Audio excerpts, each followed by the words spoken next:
Hello YouTube, this video is going to be in response to a lot of feedback that I had on a video I made a few months back. So it was the video where I made a ring out of one of these rusty hex nuts, and the most popular thing people said is they wanted me to leave it the way it was, so leave the hexagon shape showing so that it would look like you're actually wearing a hex nut as a ring, and so we're going to be doing that.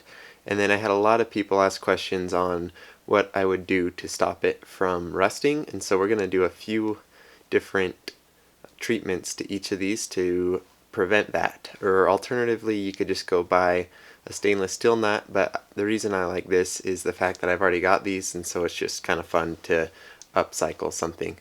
So it's going to be really simple, so I'm not going to do any walkthrough or anything. I'm just going to show video footage of me working on the lathe, and it should be pretty self-explanatory. So let's go get started.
Okay, so we finished getting rid of all the rust on the ring as well as getting rid of the threads with the lathe, obviously.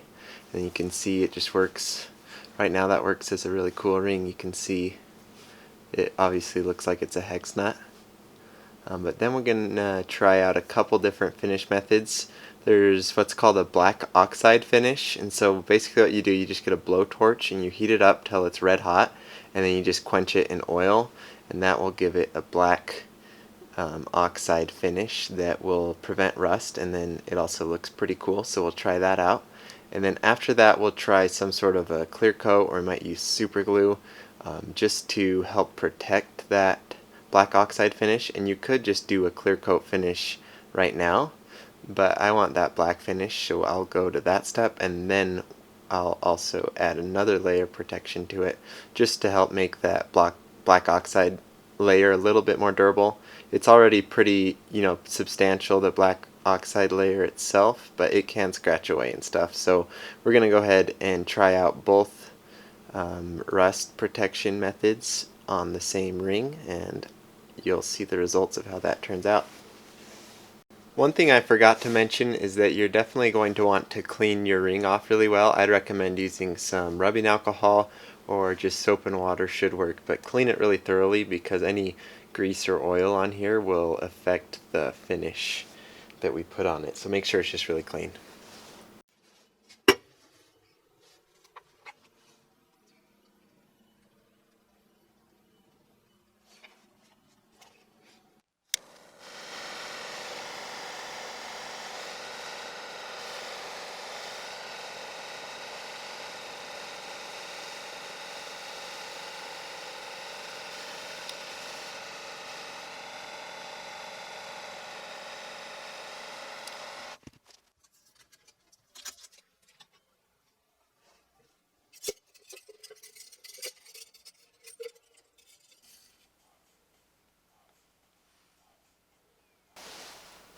Okay, so we got finished with that black oxide finish, and it's not perfect. I could go back and do it a little bit better, but from the beginning this nut wasn't perfect. You can still see just some of the marks that the rust had actually eaten into the metal itself, and so I'm going to call that good for this one. But I did have the idea to use a Dremel to go in and give it a distressed look. What that'll also do is it'll expose the metal, and so this will actually create a necessity to do a final coating, and I think I'll use clear coat to do that.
So now that I've got it to this stage, what I'm going to do is I'm going to give it a little bit of heat treatment, and so it's going to discolor some of this metallic parts that are showing.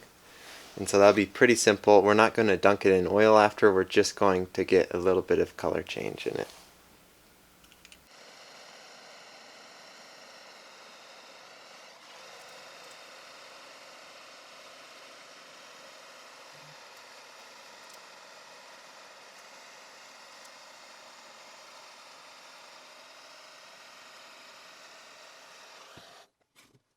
Okay, so that was just super simple, and now you can see we've got some interesting colors going on there. And that just kind of continues to add to the effect. So now the last step we're going to take is we're just going to give it a little bit of clear coat just to protect this finish and make the ring a lot more durable. So the last second I actually decided to go in and use this sanding sponge and just give it a light sanding all around, and that'll just for the same reason, it's just going to make it look a little bit more worn out. So you can see I've already started, but I'm just going to continue doing a little bit.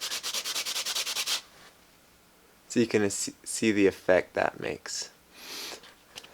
So you might be going a little overboard, but I'm just trying to show you guys an example of just about anything you could do while making a hex nut ring.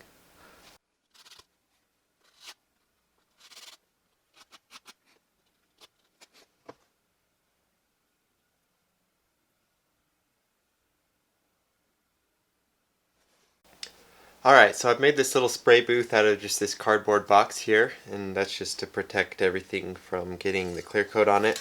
And I've just got some general purpose, just says premium enamel. So we're just going to be spraying that on. Just do it really carefully and in light coats, just because we want a nice even finish on this. And so we're just going to take our time and do just probably 4 or 5 different coatings of it.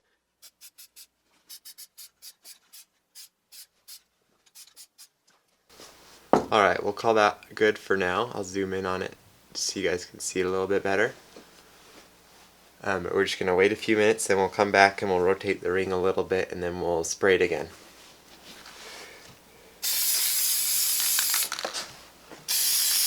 You want to try to get the inside of the ring as well, so we're going to be going at it from the sides a little bit.